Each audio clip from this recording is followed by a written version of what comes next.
viral attention for sharing her regrets about ditching the idea of marriage and family. Now, her article in Business Insider reads, quote, "I'm 38 and single, and I recently realized I want a child. I'm terrified that I've missed my opportunity." That woman's name is Melissa Persling, and she's revealing to Fox News Digital what she thinks caused her current situation. Listen.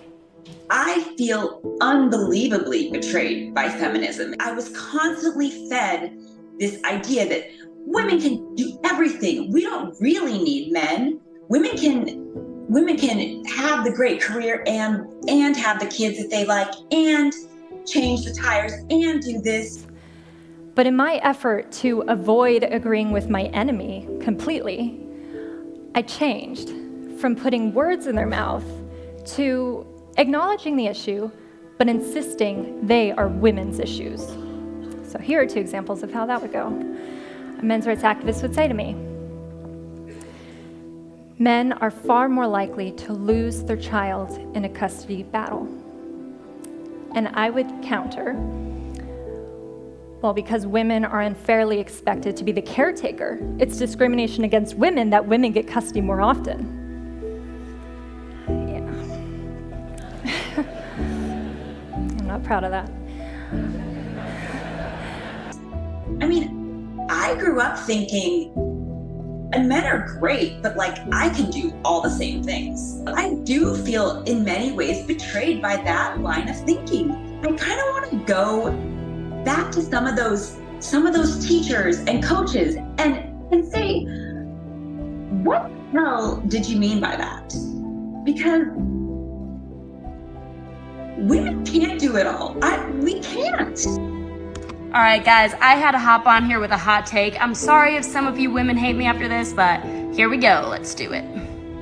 So I just got married about a month ago, and now I keep getting asked when I'm thinking babies are gonna come. And I keep replying that babies will come once we are financially stable enough to be a stay-at-home mom. That is literally the reply that I'm getting from everyone. Everyone gasps. Can you believe that in today's society, it is like crazy and awful to want to be a stay-at-home mom and to raise your children?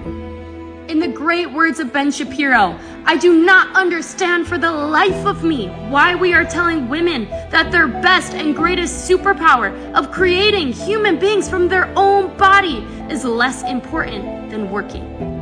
Personally, I don't think work is more important than raising the future generation of the children that you brought into this world from your own body and to bring them up into society. I'm not saying that you can't choose whether or not you want to work or be a stay-at-home mom. If you want to work while being a mom, all the power to you. However, what I am saying is do not belittle the women that want to be a stay-at-home mom. This is what I hate about modern day radical feminism. If you are going to indoctrinate women into believing that work is more important than spending time with their own children, I don't understand. Can someone please explain that to me? What I will say is that there is not one single person that has been on their deathbed and said, I wish I worked another day in my life. In fact, majority of people say that they wish that they spent more time with their family and the ones that they loved. Sorry if you guys hate me now after this. I guess you can say I'm anti-feminism, I'm anti-feminist, but I am pro-woman, so sorry if you hate me.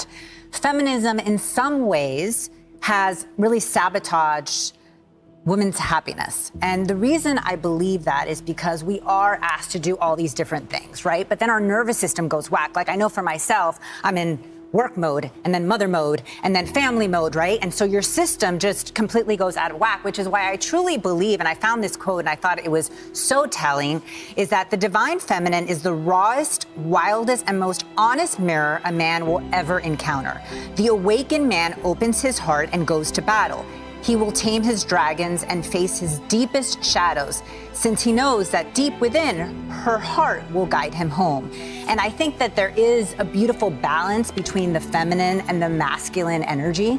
And I know that as a woman, regardless of what any woman says, I think she wants to feel safe with a man, and she wants to be able to feel her feminine energy, but it's very difficult to go into that space when you're trying to fulfill all these different roles, which is what I think this woman is feeling right now, which is what I think a lot of women, right, in very powerful positions are feeling. And then there's this idea that if you're powerful, you can't be, you know, a beautiful wife or a beautiful mother. And so I think we need to go back to really the way God designed us to be, which is as women, we need men. And it makes for a beautiful balance. It's not a contest, but I kept making it into one. Why couldn't I simply learn about men's issues and have compassion for male victims without jumping at the opportunity to insist that women are the real victims? Well, after years of researching and fact-checking what the men's rights activists were telling me, there is no denying that there are many human rights issues that uniquely or disproportionately affect men. Paternity fraud uniquely affects men. The United States Selective Service, in the case of a draft, still uniquely affects men. Workplace deaths, disproportionately men. War deaths, overwhelmingly men. Sentencing disparity, life expectancy, child custody, child support, false rape allegations, criminal court bias, misandry, failure to launch, boys falling behind in education, homelessness, veterans issues, infant male genital mutilation, lack of parental choice once a child is conceived, lack of resources for male victims of domestic violence. So many issues that are heartbreaking if you are the victim or you love someone who is the victim of any one of these issues. These are men's issues, and most people can't name one. We've seen feminism be extremely disingenuous when talking about women's issues. They say that we don't have the same rights as men. I would like to hear one right that women don't have that men do. People often bring up the wage gap, and yes, the wage gap is true to an extent. Overall, women make less than men in America. It's not because of some massive conspiracy that the patriarchy is scheming behind our backs. When all studies are taken into account, women are shown to make about 99 cents to the man's dollar. And that is within the margin of error. A few of the factors that I'm referencing are that women don't demand raises as frequently. Women tend to work less hours. Women go into different fields than men that tend to pay less. And then people will say to me, it's the patriarchy that's causing women to go into these fields. Have you ever just thought that men and women have different interests? Women tend to be a lot more nurturing and caring, which is why a lot more women go into things like teaching. Women are more creative and are better communicators than men, which is why we go into fields like advertising or communications. Men are better at analytical things, which is why there's more engineers. And that's not the patriarchy. Being a slut. I'm grateful for the ability to control my reproductive cycle and make my own money, but that freedom has come at a price. The dark side of the sexual revolution is that even though it liberated women, unyoking sex from the consequences has primarily benefited men. But if I'm honest with myself, of the dozens of men I've been with, at least the ones I remember, I can only think of a handful I don't regret. The rest I would put in the category of casual, which I would define as sex that is either meaningless or mediocre or both. If I get really honest with myself, I'd say most of these usually drunken encounters left me feeling empty and demoralized and worthless. I wouldn't have said that at the time, though. At the time, I would have told you I was liberated, even while I tried to drink away the sick feeling of rejection while my most recent hookup didn't call me back. At the time, I would have said one-night stands made me feel emboldened. But in reality, I was using sex like a drug, trying unsuccessfully to fill a hole inside me with men. Pun intended. I know regretting most of my sexual encounters is not something a sex-positive feminist who used to write a column for Playboy is supposed to admit. And for years, I didn't. Let me be clear. Being a slut and sleeping with a lot of men is not the only behavior I regret. Even more damaging was what I told myself in order to justify the fact that I was disposable to these men. I told myself I didn't care. I didn't care when a man ghosted me. I didn't care when he left in the middle of the night or hinted that he wanted me to leave. The walks of shame, the blackouts, the anxiety. The lie I told myself for decades was, I'm not in pain, I'm empowered. I knew it would be hard to read this. I lost my virginity at 17 to my boss at a restaurant where I worked. And a year later, I experienced my first sexual trauma. I felt damaged and dirty, and I blamed myself. Everyone responds differently to these situations. I dealt with the overwhelming shame by becoming hypersexual and promiscuous. The culture was right there to pick me up and dust me off. I doubled down on being a proud slut and internalized the biggest and most damaging lie, that loveless sex is empowering.